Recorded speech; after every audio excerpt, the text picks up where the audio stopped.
ایسی جگہ لگایا جائے جہاں پہ درخت نہ ہو، قبرستان ہو یا سڑکیں ہوں یا اسی طرح کی دوسری جگہ ہو جہاں پر درخت نہ ہو، وہاں پر آپ درخت ضرور لگائیے۔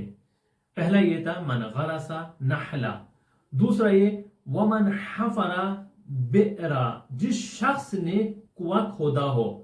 کنواں کھودنے کا مطلب کیا ہے؟ یعنی آج کے دور میں تو کنویں نہیں ہوتے ہیں، پہلے زمانے میں کنویں ہوا کرتے تھے، لیکن اس سے مراد یہ ہے کہ آپ پانی کا اہتمام کریں، پانی کی سبیلیں لگائیں، ہینڈ پمپ لگائیں، نل لگائیں، لوگوں کے لیے، غریبوں کے لیے، مسکینوں کے لیے، اور جہاں پر پانی نہ ہو وہاں پر پانی کو پہنچایا جائے کسی بھی طریقے سے ہو، تو یہ بھی آپ کے لیے ثواب کا سبب بنے گا، آپ کی زندگی میں بھی اور آپ کی آخرت میں بھی یہ ثواب جاری رہے گا۔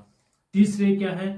تیسرے یہ ہے وَمَن بَنَا لِلَّهِ مَسْجِدًا، جو شخص مسجد کی تعمیر کرتا ہو۔ تیسرے، جس نے مسجد کی تعمیر کی، یعنی کیا؟ مسجد بنوائی ہو تاکہ اس میں لوگ آ کر نماز ادا کرتے ہوں، رکوع کریں، سجدے کریں، دعائیں کریں، اعمال انجام دیں، تو اس کا ثواب اس کو زندگی میں بھی ملے گا اور آخرت میں بھی اس کا ثواب اس کو ملتا رہے گا۔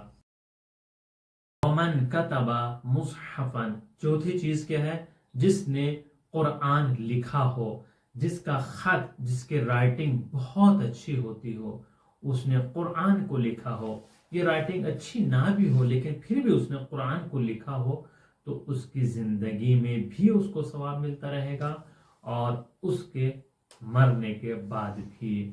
تو یہ چار چیزیں وہ ہیں جس سے انسان کی زندگی اور آخرت دونوں میں مفید ہے، دونوں میں اس کو ثواب ملتا رہے گا۔ لیکن جو بہت مہم ہے اور تربیت اولاد کے سلسلے میں ہے، وہ پانچویں چیز ہے، وہ کیا ہے؟ وَمَنْ خَلَّفَ ابْنًا صَالِحًا، جس شخص نے صالح بیٹا دنیا میں چھوڑا ہو، یعنی آپ نے ایک بیٹا چھوڑا ہو اور آپ اس دنیا سے چلے گئے ہو تو اس کا ثواب بھی آپ کو ملے گا، لیکن شرط ہے۔ شرط کیا ہے؟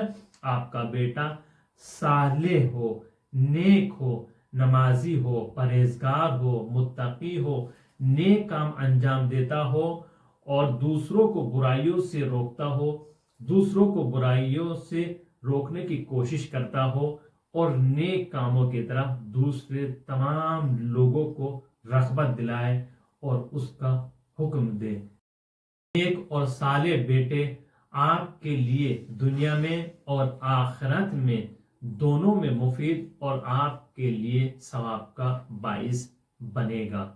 لیکن آج ہم دیکھ رہے ہیں، آپ خود سوچیں، آج ہمارے قوم میں، ہمارے قبیلے میں کتنے لوگ ہیں جو قرآن پڑھنا جانتے ہیں؟ واقعاً آپ اس چیز کو ضرور دیکھیں، آپ خود جانتے ہیں کتنے لوگ ہیں جو قرآن کو پڑھنا جانتے ہیں، کتنے افراد ایسے ہیں جنہوں نے قرآن کی تعلیم حاصل کی ہو یا فقہی مسائل کو جانا ہو۔ یہ ہے تربیت اولاد کا مسئلہ۔ آپ نے اگر اپنے بچے کی تربیت اسلامی کی ہے تو آپ کی زندگی میں بھی مفید ہے اور آخرت میں بھی مفید ہے، لیکن اگر آپ نے اپنے بچے کی تربیت اسلامی اعتبار سے نہیں کی ہے تو آپ کے لیے زندگی میں بھی مشکلات ہیں اور آخرت میں دردناک عذاب ہوگا۔ کہیں ایسا نہ ہو ہم اپنے بچے کی صحیح تربیت نہ کریں، اسلامی تربیت نہ کر سکیں، تو اسلامی تربیت کا اثر ہے کہ آج اس کے بیٹے نے بسم اللہ کی تعلیم حاصل کی ہے تو اس کی قبر سے عذاب کو اٹھا لیا گیا۔ لیکن ہم دیکھیں آج ہم اپنی اولاد کو کیا قرآن کی تعلیم دے رہے ہیں یا نہیں؟ کیا قرآن پڑھنا سکھاتے ہیں یا نہیں؟ کیا ہم ان کو احکام، فقہی مسائل، نماز کے مسائل، روزوں کے مسائل سکھاتے ہیں یا نہیں؟ یہ تمام مسائل کون سکھائے گا؟ یہ والدین کا فریضہ ہے۔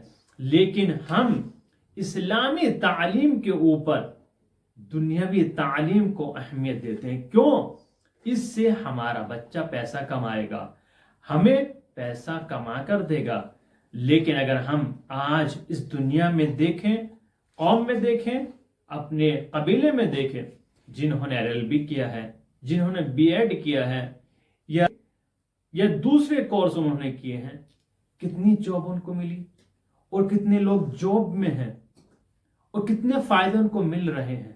لیکن یہ بات یاد رکھیے گا، جس نے اسلامی تعلیم حاصل کی ہے اس کا دنیا میں بھی فائدہ ہے اور آخرت میں بھی فائدہ ہے. اگر آپ نے اپنے بچوں کو اسلامی تعلیم نہیں دی ہے تو پھر آپ یاد رکھیے گا، آپ اس دنیا سے چلے جائیں گے. آپ کے لیے ایسا بھی نہیں ہو کہ کوئی آپ کے لیے قرآن پڑھے. جب آپ نے بچوں کو قرآن کی تعلیم نہیں دی ہے تو آپ کے لیے فاتحہ کون پڑھے گا؟ کون آپ کی قبر پر قرآن کی تلاوت کرے گا؟ پھر ایسا نہ ہو کہ آپ کی قبر پر کوئی فاتحہ پڑھنے والا بھی نہ ہو. کہیں ایسا نہ ہو کہ آپ کی قبر پر کوئی قرآن کی تلاوت کرنے والا نہ ہو. وہ تبھی ہوگا جب آپ اپنے بچوں کی تربیت اسلامک اعتبار سے کریں گے. اور اگر اس میں دیکھا جائے، آپ دیکھیں تو ہونا تو یہ چاہیے ہر بچے کو 2 سال کامل، 2 سال پورے 2 سال تک اسلامی تعلیم دی جائے. قرآن کی تعلیم، نماز کی تعلیم، فقہی مسائل کی تعلیم، ان سب کی تعلیم 2 سال تک کنٹینیو ہر بچے کو آپ دنیاوی ایجوکیشن سے پہلے اسلامک تعلیم ضرور دیں، اس کے بعد دنیاوی تعلیم ان کو دلائیں. ہم اس بات کی نفی نہیں کر رہے یا اس بات کو ہم منع کر رہے ہیں کہ آپ دنیاوی تعلیم نہ دلائیں. نہیں، آپ دنیاوی تعلیم کے ساتھ ساتھ اسلامی تعلیم بھی اپنے بچوں کو ضرور دو. اگر آپ نے اپنے بچے کو اسلامی تعلیم دی ہے تو وہ پھر پہچانے گا کہ ماں باپ کا مرتبہ کیا ہوتا ہے اور بیٹی کا مرتبہ کیا ہوتا ہے، بیوی کا مرتبہ کیا ہوتا ہے. لیکن آپ نے اگر اسلامی تعلیم نہیں دی ہے تو وہی فتنہ فساد ہوگا، وہی ماں باپ کی بے احترامی ہوگی جو آج ہو رہا ہے. والدین پر ظلم ہوگا، بیوی پر بھی ظلم ہوگا، ان کے حقوق کو ان سے چھینا جائے گا، ان کے حقوق ان تک نہیں پہنچائے جائیں گے. یہ وجہ کیا ہے؟ اس کی وجہ یہی ہے کہ دین اسلام سے آشنائی نہیں رکھتے ہیں. ہم نے اسلام کو صحیح سے نہیں پڑھا ہے، ہم نے اپنے بچوں کی تربیت صحیح طریقے سے نہیں کی ہے. جو اسلام نے بیان کیا ہے کہ اپنے بچوں کو قرآن کی تعلیم دو، اپنے بچوں کو قرآن پڑھنا سکھائیے، اپنے بچوں کو قرآن کا ترجمہ بھی سکھائیے تاکہ وہ آشنا ہو سکے قرآن کے دستورات سے.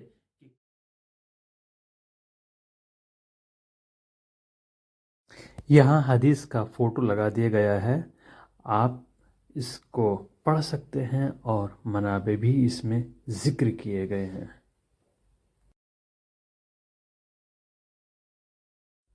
آپ آن لائن کلاس کے لیے مکتبہ جعفری قرآن سے رابطہ کر سکتے ہیں تاکہ اپنے بچوں کو گھر بیٹھے اسلامک تعلیم دے سکیں.